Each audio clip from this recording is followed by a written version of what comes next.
Hi guys, good morning, नमस्कार। आज मैं आपको इंडियन एयरफोर्स अग्निवीर एंट्री के बारे में बताने जा रहा हूँ। कुछ ऑलरेडी अग्निवीर वायु इनटेक 01/2022 का एप्लीकेशन ऑनलाइन हो चुका है। This has been declared by the Indian air force, minister of defence, government of India. ये 24 जुलाई को स्टार्ट हो चुका है। फिर भी I just want to let you clear all the facts about Agniveer. This is exclusively for unmarried male Indian Nepalese. इसका online registration जैसे कि बताया 24 जून से 5 जुलाई तक एक शॉर्ट ड्यूरेशन के लिए होगा। एंड इसमें ध्यान देना, initial those who are coming under the age of below 23, that means 29 दिसंबर 1999 से 29 जून 2005 के बीच में जिन लोगों की डेट ऑफ बर्थ है तो वो लोग ही अप्लाई कर सकते हैं। अभी इसका डिस्कशन हम 5-7 पॉइंट के ऊपर करेंगे। For example, what is the eligibility criteria, terms and conditions, employability, training, leave, facilities, pay and allowances and sequence of examinations। आप इस एग्जामिनेशन को कैसे अटेंड करेंगे, क्या क्या कैसे कैसे आप ज्वाइन करेंगे, कैसे कैसे तरीके से। First of all, online registration 24 जून से 5 जुलाई 2022 तक होगा। इसके लिए आप www.agnipathvayu.cdac.in www.agnipathvayu.cdac.in के वेबसाइट को जाकर ऑनलाइन आप अप्लाई कर सकते हैं। इससे पहले मैं आपको बता देता हूँ, ऑनलाइन अप्लाई करने से पहले आपका मार्कशीट, आपका डेट ऑफ बर्थ, आपका रेसिडेंस सर्टिफिकेट, आपका other related marksheet, that means starting from 10th 12th and class 3 diploma etc. that is to be with you so that you can upload that particular requirement. इसके लिए क्या क्या document है मैं आपको बताने जा रहा हूँ। Class 10th matriculation certificate and marksheet where name is there, individual's name and father's name. Next one is intermediate and 10+2 certificate. After that, 3-year engineering diploma certificate and 2-year vocational course marksheet certificate. Non vocational courses जैसे physics, chemistry, math किए हैं, English है तो English का certificate apply दिखा सकते हैं। और इसमें ध्यान देना चाहिए, इंग्लिश में आपका 50% मार्क होना चाहिए। जिस कॉलेज में डिप्लोमा के साथ इंजीनियरिंग इंग्लिश नहीं पढ़ाया जाता है तो वो 10th क्लास का इंग्लिश का सर्टिफिकेट दिखाना ज़रूरी है, क्योंकि 50% मार्क वहाँ होगा। और जहाँ डिप्लोमा है, डिप्लोमा में इंग्लिश सर्टिफिकेट है, इंग्लिश सब्जेक्ट है, तो वहाँ they should have 50% mark in examination, final examination. आप ध्यान दें, साथ साथ फोटो आप ध्यान देना लेना। फोटो बिफोर अप्रैल 22 मतलब not more than 3 months। And इसमें साइज होना चाहिए, ध्यान देना, ये 10 KB to 50 KB साइज, और पोर्ट्रेट साइज होना चाहिए, वर्टिकल। एंड बैकग्राउंड उसका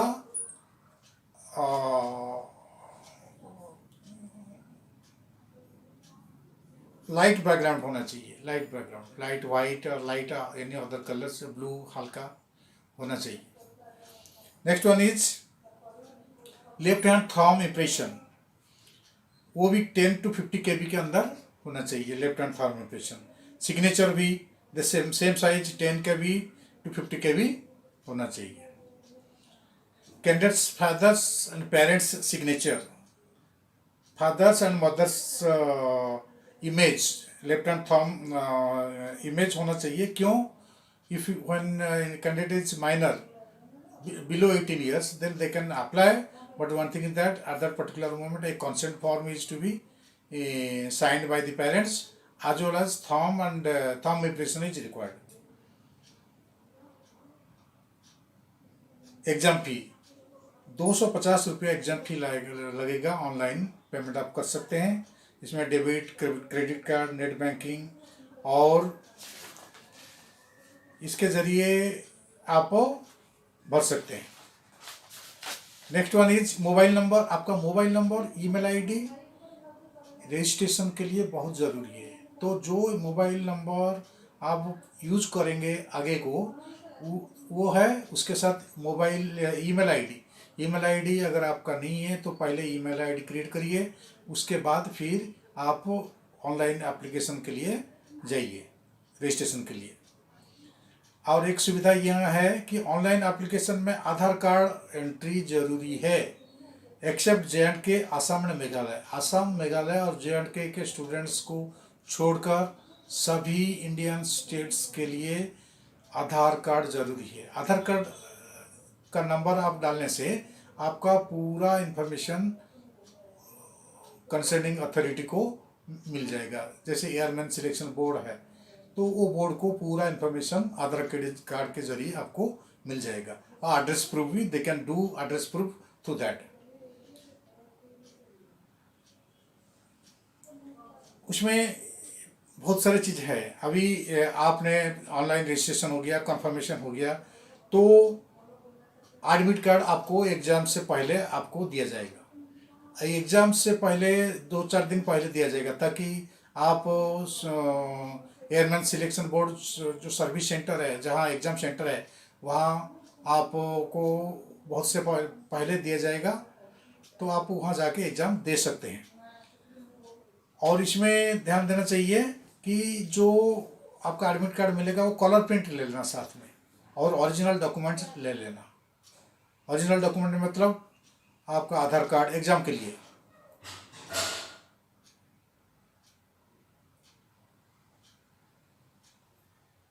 all sort of detail you can have from central airman selection board, ये भी है, एयरमैन सिलेक्शन बोर्ड से आपको मिल सकता है। साथ साथ इसमें इंस्ट्रक्शन दिया गया है कि कोविड गाइडलाइन आपको हमेशा मानना पड़ेगा। जो गवर्नमेंट ऑफ इंडिया की तरफ से Covid guideline day to day circulate किया जाता है, तो कोविड गाइडलाइन आपको हमेशा मानना पड़ेगा, आइदर ड्यूरिंग एग्जामिनेशन और मूवमेंट और एनी ऑफिशियल वर्क। इसमें जो डेट ऑफ बर्थ आपको दिया गया, जो वही कैंडिडेट अप्लाई करेंगे, पहले बताया था लेकिन अभी इन डिटेल बता रहा हूँ। 29 दिसंबर 1999 से लेकर 29 जून 2005 के बीच में जो लोग जन्म हुए हैं, जिनका डेट ऑफ बर्थ ये है, they can apply. And in detail educational qualification, science subject में फिजिक्स, मैथ, इंग्लिश होना चाहिए, और 50% in aggregate as well as 50% in English. +3 diploma either in mechanical engineering, electrical engineering, electrical and electronics engineering, computer science, information technology। इसमें आपको ध्यान देना चाहिए कि aggregate 50%, in addition to that 50% in English होना जरूरी है। Then we'll discuss, one thing is that don't go about that 49% 99 है, तो ये 49 नॉट 50%, 49.88 है, वो भी 50% नहीं होगा।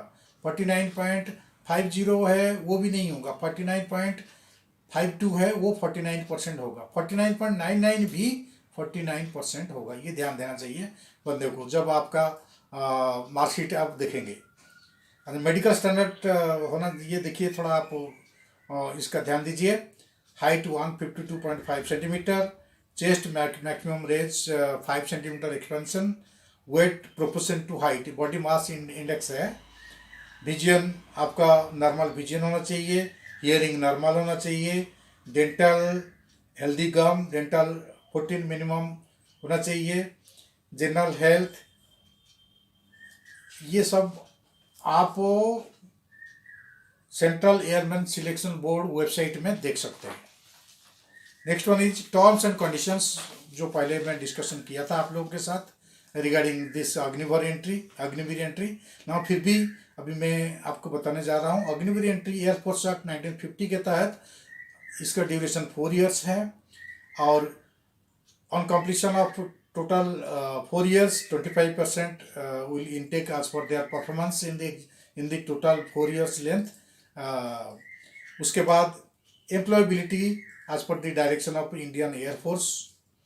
उसके बाद ये जो 25% इनटेक होगा वो आपका performance during the service period, that means you have 3.5 years of service period. Within that period your performance, your various activities को वो जज करेंगे, and lastly some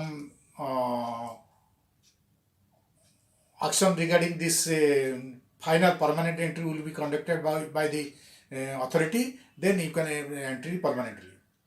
And training period, all air force requirement के हिसाब से आपको कंसेंडिंग section में जहाँ जहाँ काम है उसी हिसाब से आपको ट्रेनिंग दिया जाएगा। And during this annual leave 30 days sick leave मिलेगा। अगर कहीं प्रॉब्लम है तो बच्चे को कहीं इंडिविजुअल कैंडिडेट को कहीं सिक हो गया तो sick leave as per the direction of the doctors होगा। मेडिकल फैसिलिटी मिलेगा, CHD depot facility, canteen facility मिलेगा इसलिए में। और इसके दौरान अगर कोई प्रॉब्लम होता है तो सर्विस फैसिलिटी मिलेगा।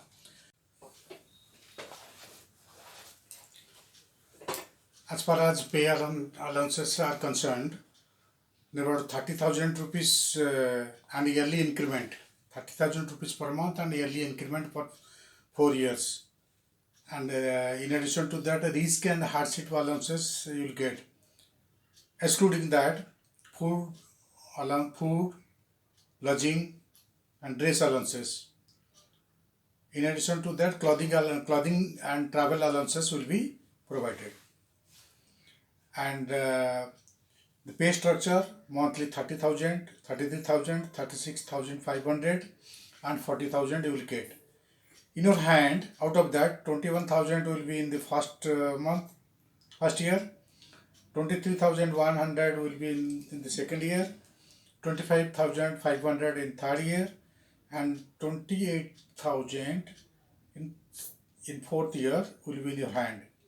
And contribution accordingly, first year you will contribute 9,000 and government will contribute 9,007 in package. And in the second year 9,900 from your pay, and 9,900 will be contributed by the government. इसी तरह third year and fourth year में 10,900 500 and 12,000 in the fourth year. तो इसी तरह आपको around 10,40,000 will be paid at the last. In addition to that, you will get various types of field allowances. If you will posted in the high altitude, then allowances may vary. That may vary from 3,000 to 10,000 rupees and even more that.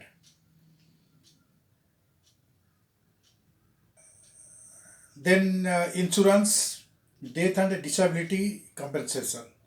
Insurance cover of 40 lakh for 4 years will be there, 48 lakhs.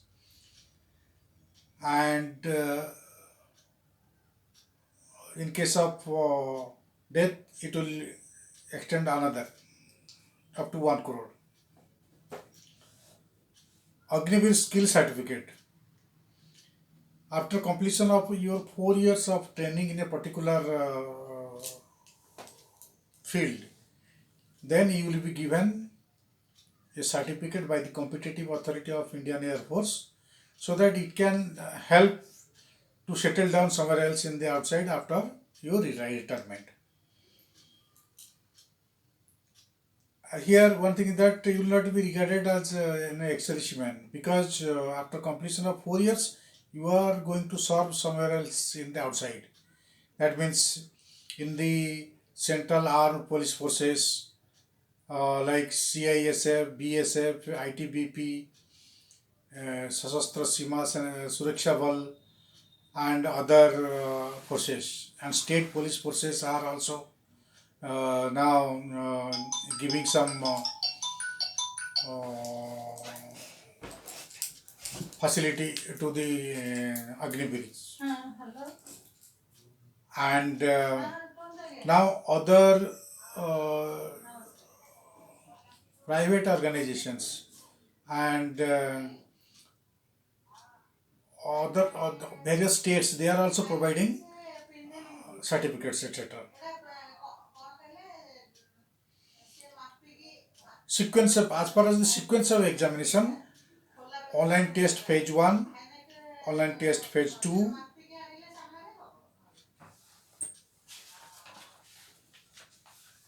and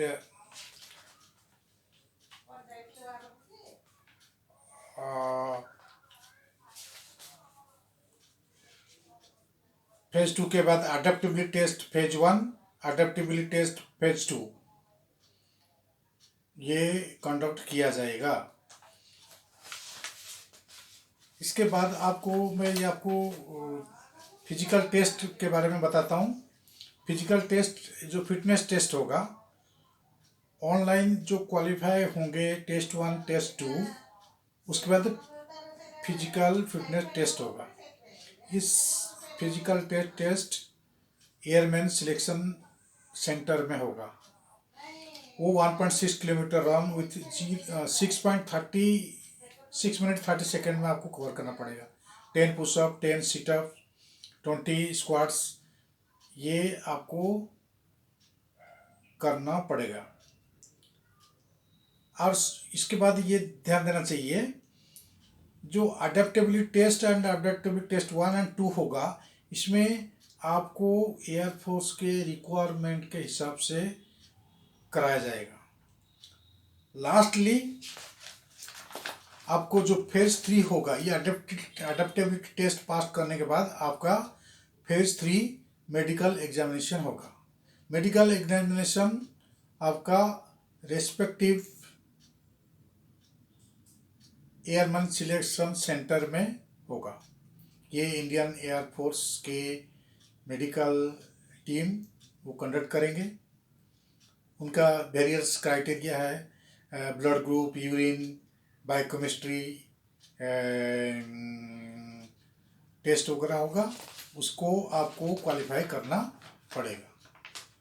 lastly मैं ये आपको बताना चाह रहा हूँ कि आप जब एग्जाम्स का भरेंगे तो उस टाइम ध्यान देना, 5 चॉइसेस ऑफ एग्जाम सेंटर्स होंगे, अब 7 choice of air selection centres. उसमें आप अपना एग्जाम सेंटर का भरिए सीरियल वाइज। जो 7 choice of airman selection centres है, उसमें आप अपना लोकेलिटी के नज़दीक उसी हिसाब से आप भरेंगे। And one thing that if one individual अगर एक बार छोड़ के दूसरी बार अप्लाई करेगा तो उसका वो एप्लीकेशन रिजेक्शन हो जाएगा। All test number 1, test number 2, test number 3, test number 4, medical examination, physical fitness medical examination होने के बाद आपका प्रोविजनल सिलेक्शन लिस्ट निकलेंगे। वो रिजल्ट आपको इस एग्जाम के लिए प्रोविजनल सिलेक्शन लिस्ट निकलने के बाद आपका मेरिट वाइज होगा, डिस्प्ले रिजल्ट होगा, फाइनल गो थ्रू होगा ये एयरमैन सिलेक्शन सेंटर्स में। उसके बाद enrolment list, final enrolment list के लिस्ट 11 दिसंबर 2020 को निकलेगा। साथ साथ ई कॉल लेटर आपके ईमेल के जरिए आपको बताया दिया जाएगा। इसके अलावा अगर और कोई इन्फॉर्मेशन आपको रिक्वायरमेंट है तो आप एयरमैन सिलेक्शन बोर्ड या अग्निपथ एंट्री को जाके आप इंफॉर्मेशन ले सकते हैं। और any type of assistance you require from my side, I am always ready to provide that. It is totally free of cost. You can have you can access anytime with me, and I am always present with you. Thank you.